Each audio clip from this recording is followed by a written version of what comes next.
Oke, Assalamualaikum warahmatullahi wabarakatuh. Saya Wulandari dari R2A. Di sini saya akan menjelaskan contoh soal tentang listrik. Soal yang pertama, dua buah benda mempunyai jumlah muatan. Nah, di sini muatan itu ditandai dengan Q. Terpisah sejauh 9 meter. 9 meter ini sama dengan jarak. Jarak itu R. Lalu apabila gaya tolak kedua benda 90 Newton gaya, berarti F ya. Maka muatan masing-masing benda adalah, di sini ditanya masing-masing muatan keduanya. Jadi yang pertama itu kita buat permisalan dulu nih. Jadi ini kan dua buah benda mempunyai jumlah muatan yang sama. Muatan yang sama itu kita gambar plus. Kenapa plus? Karena muatan itu sama, bisa juga minus. Jadi gitu. Lalu ini kita misalkan dengan Q1, Q2. Q1 sama dengan Q, Q2 sama dengan Q. Terpisah sejauh 9 meter. Lalu setelah itu kita masuk ke rumus yang hukum Coulomb. Rumusnya itu F sama dengan K kali Q1 kali Q2 per R kuadrat. Seperti ini. Setelah itu kita tinggal masukkan angka yang ada di sini.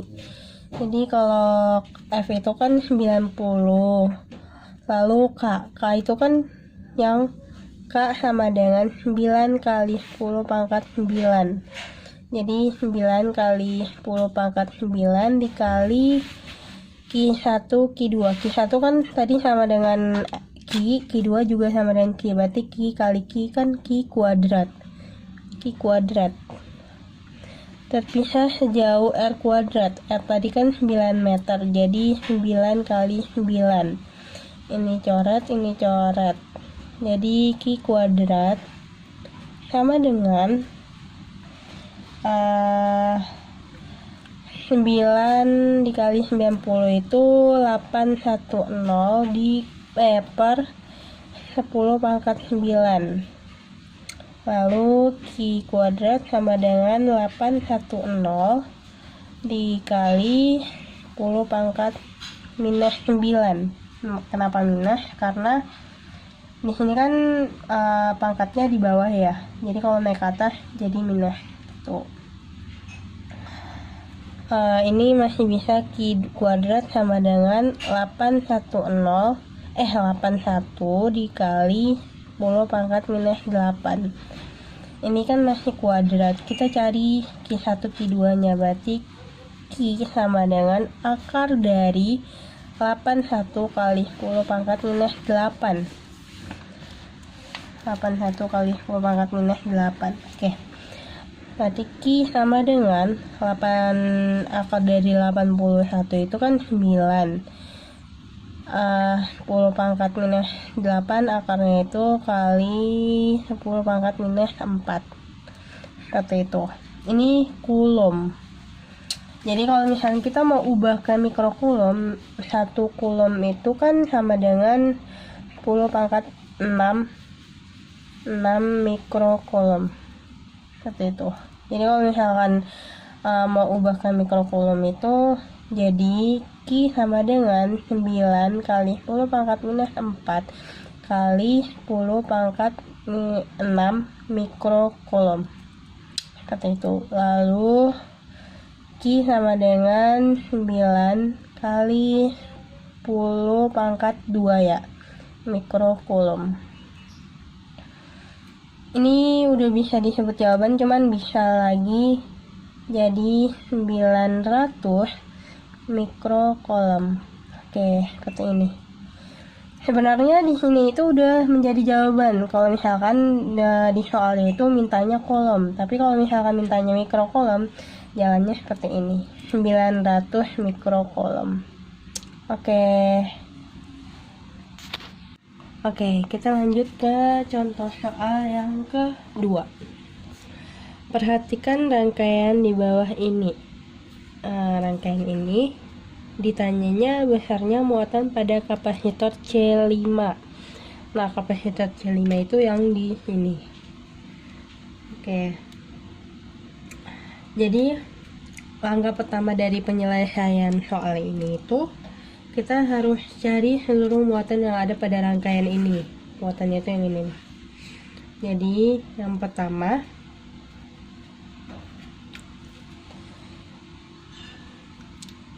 menentukan kapasitor pengganti. Oke, langkah yang pertama itu menentukan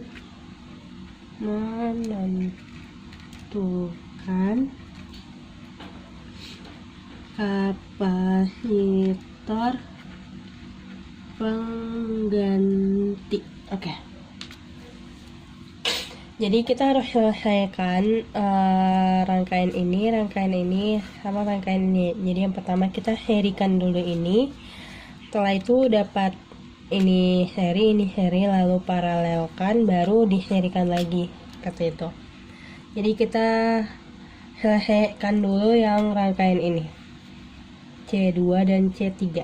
Berarti C23 sama dengan kalau seperti ini kita pakai KPK-nya aja. Jadi KPK dari 6 sama 3 itu kan 6. Lalu 6 bagi 6 itu 1. 6 bagi 3 itu 2. Jadi sama dengan 6 per 1 tambah 2, 3. Lalu 2 farad, seperti itu. Lalu setelah itu kita selesaikan yang C4 sama C5. Jadi C45 sama dengan KPK dari 12 dan 6 itu kan 12. Jadi 12 bagi 12 itu 1. 12 bagi 6 itu 2. Jadi tambah 2. Sama dengan 12 per 1 tambah 2 itu 3. Sama dengan 4 farad. Gitu. Setelah itu kita akan dapat rangkaian yang seperti ini. Jadi nanti rangkaiannya jadi seperti ini.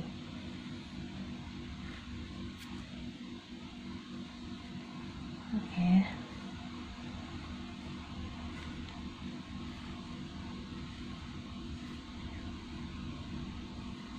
Nah, ini C23, ini C45.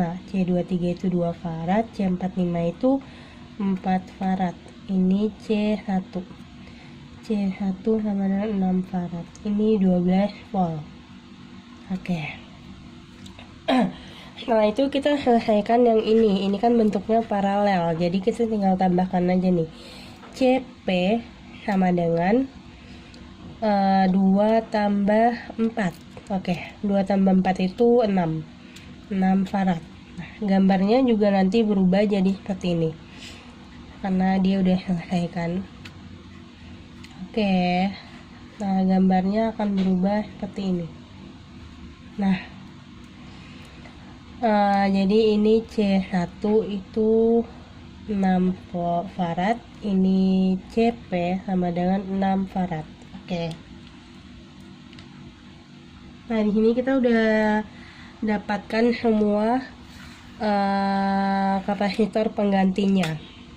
Setelah itu langkah yang kedua itu kita menentukan muatan total. Jadi rumus muatan total itu kan Q total, muatan itu kan Q ya. Q total sama dengan C total C total belum selesai ternyata. Yang ini belum kita serikan dulu nih. Jadi kalau serikan itu tuh CS sama dengan, setelah kita dapatkan C totalnya, CS sama dengan 6. KPK dari 6 itu kan 6 dibagi 2 karena ada 2 kan, sama dengan 6/2 3 farad. Oke, ini namanya C total. Ini yang C totalnya. C total dikali volt. Lanjut yang ini ya. Terus setelah itu C totalnya tadi kan 3 farad. Voltnya itu kan 12 volt. 12 volt.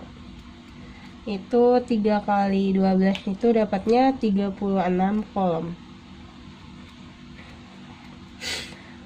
Ini kan kita ditanyanya C5 ya. Jadi kita harus cari C5-nya.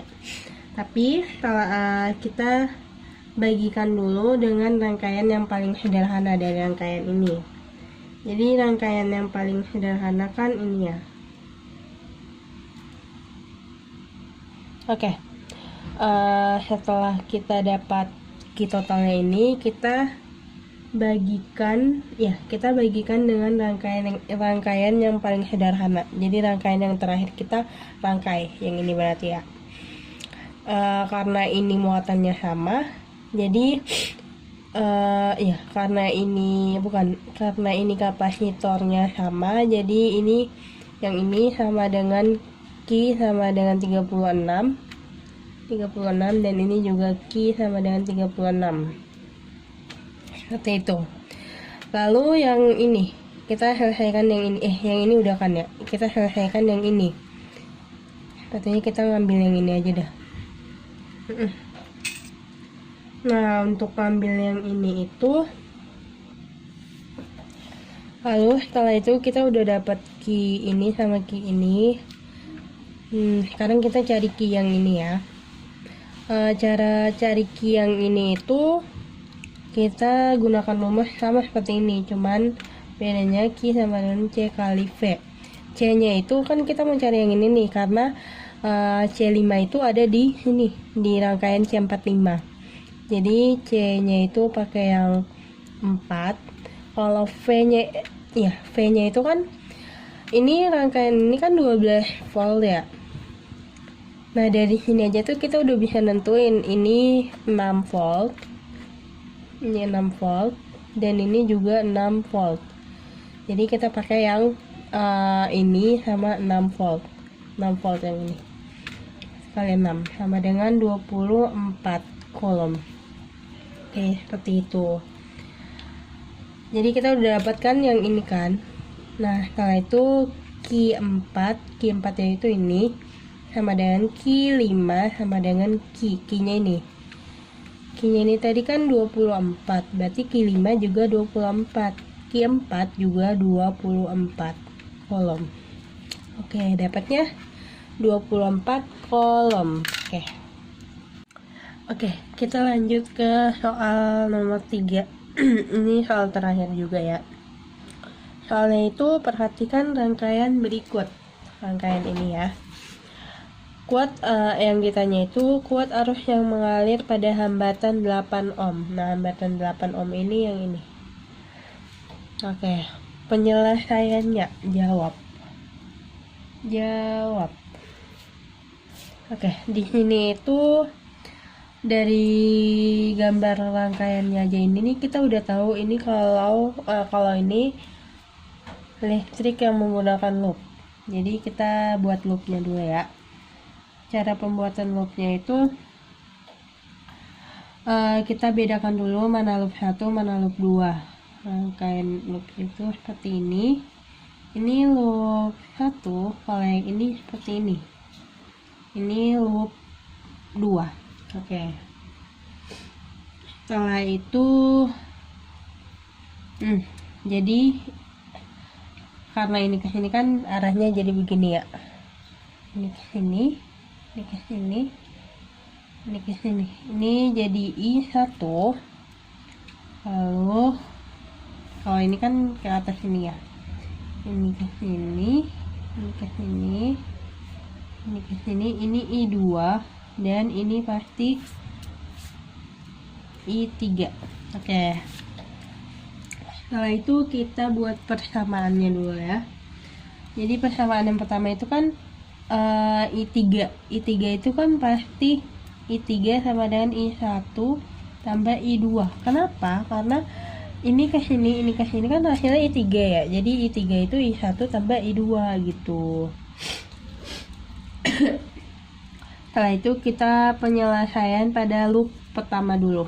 Jadi loop 1 sama dengan kita pakai rumus yang sigma E tambah sigma IR sama dengan 0. Oke. Kalau loop 1 itu kita pakai loop yang ini ya. Sigma E nya itu yang ini. Ini kita melewati kita melewati yang kecil dulu nih. Nah, perbedaan kecil sama panjang, pendek sama panjang itu, kalau yang pendek itu kan minus. Nah, kalau yang panjang itu plus. Karena kita melewati minus dulu nih. Ini kan. Karena kita melewati minus dulu, jadi minus 27. Seperti itu. Lalu dia ke sini, tapi udah nggak ada E lagi kan, jadi langsung tambah I kali R.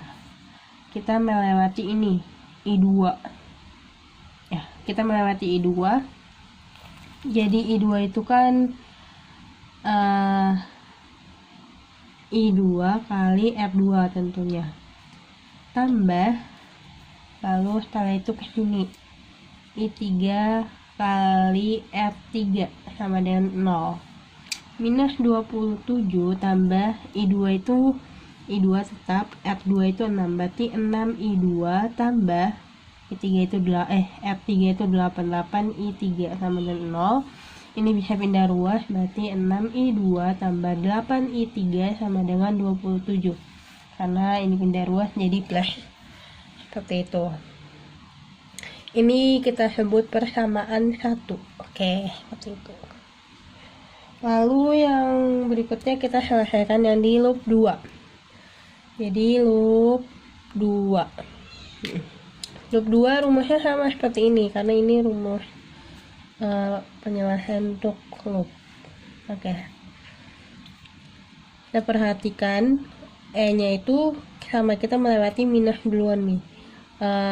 Inian yang pendek dulu, jadi minus 15 tambah, lalu setelah itu kita lewati I1 R1, berarti I1 R1 ditambah I3 R3 sama dengan 0. Nah, seperti itu. Lalu oke, kita geser atasnya biar bisa lihat. Lalu setelah itu minus 15 tambah R1 itu 4 I1 tambah 8 I3 sama dengan 0. Ini pindah ruas, 4 I1 tambah 8 I3 sama dengan pindah ruas, berarti 15. Seperti itu. Ini persamaan 2. Lalu setelah itu kita mau belum. Ini sama ini kan I3-nya itu udah sama, tapi I2 sama I1 itu masih belum sama. Jadi kita harus hilangkan salah satunya dulu. Jadi kita pakai persamaan I1 aja deh. I1 sama dengan I3, ini pindah ruas, minus I2. Seperti itu. Jadi yang I1 ini kita ganti. Jadi 4 I1 itu kan I3 minus I2 tambah 8 I3 sama dengan 15. 4 kali I3, 4 I3 minus 4 kali I2 sama dengan 4 I2 tambah 8 I3 sama dengan sama dengan 15. Maaf. Setelah itu minus 4 I2 tambah 4 I3 tambah 8 I3 itu 12 I3 sama dengan 15. Nah, ini itu persamaan 3. Oke. Setelah itu kita akan mengeliminasikan I2 biar dapat I3. Karena yang ditanya hambatan pada 8 ohm. Nah, 8 ohm itu terletak pada I3 gitu. Jadi kita eliminasikan I2. Eliminasikan I2. Nah, eliminasi I2 itu 6I2 tambah 8I3 sama dengan 27. Kita ambil yang ini, ada I2 nya. Dan ini yang ada I2 nya, minus 4I2 tambah 12I3 sama dengan 15. Ini kita kalikan, karena kita mau mengeliminasi ini, berarti kalikan dengan 12 ya, 2 sama 3 seperti itu. 6 kali 2 itu kan 12I2 tambah 8 kali I3 8I3 kali 2 itu 16I3 sama dengan ini 54. 27 kali 2 54. Oke. Setelah itu minus 4 dikali 3 minus 12I2 tambah 12 dikali 3 itu 36I3 sama dengan 15 dikali 3 itu 45. Oke. Lihat lagi. Setelah itu kita tambahkan, karena di sini minus ya. 12I2 minus 12I2 itu habis ya. Lalu 16I3 tambah 36I3 itu hasilnya 52 ya. Ya, 52I3 sama dengan ini itu 99. Oke. Lalu I3 sama dengan 99 dibagi 52. Seperti ini. I3 setelah kita kalkulatorkan itu hasilnya 1,903 ampere. Oke, nah ini hasilnya. Seperti itu. Oke, sekian dari video kali ini. Wassalamualaikum warahmatullahi wabarakatuh.